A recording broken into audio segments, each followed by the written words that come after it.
Alors maintenant, on va voir une subtilité de Photoshop qui est souvent peu assimilée par les gens qui l'utilisent.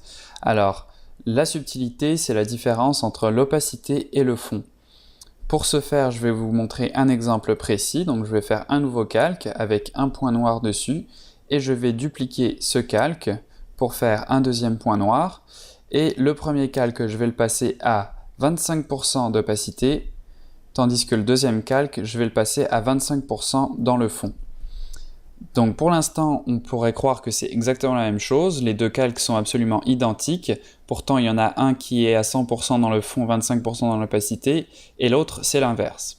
Alors quelle est la différence fondamentale entre ces deux modes ici? Eh bien c'est tout simplement que si sur mon calque ici, qui contient 25% d'opacité, je viens appliquer un mode de fusion ici, donc dans les options de fusion, je vais appliquer par exemple un contour, donc là je mets un contour rouge, et je vais faire exactement la même chose sur le calque qui a 25% dans le fond. Donc je vais mettre un contour également.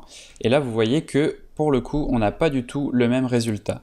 Alors, quelle est la différence? Eh bien, c'est que en descendant le pourcentage ici dans le fond, les effets ici sur le calque vont rester, eux, appliqués à 100%, tandis qu'avec le calque qui est à 25% d'opacité, les effets diminuent d'opacité de la même valeur. Donc là, si je mets mon opacité à 0, vous voyez que le calque a complètement disparu. Et pour mon autre calque qui est à 0% de fond, ce que j'avais au départ dans le calque a disparu, donc à savoir le gris que j'avais ici, en fait le noir que j'avais mis au début. Plus je réduis le fond, plus il devient transparent jusqu'à devenir invisible, mais si je réactive mon effet, l'effet est lui complètement visible. Donc voilà la petite subtilité entre les deux modes, et le fait de savoir ça, ça permet de créer des effets assez intéressants, puisque ici maintenant, si je viens dessiner sur mon calque pour ajouter des pixels, et bien vous voyez que je peux venir créer des effets assez intéressants puisque mon contour continue d'être visible malgré le fait que le calque lui-même, donc ce que j'ai fait dessus, est invisible. Donc là, je vais réactiver le fond pour vous montrer à quoi ressemble ma forme.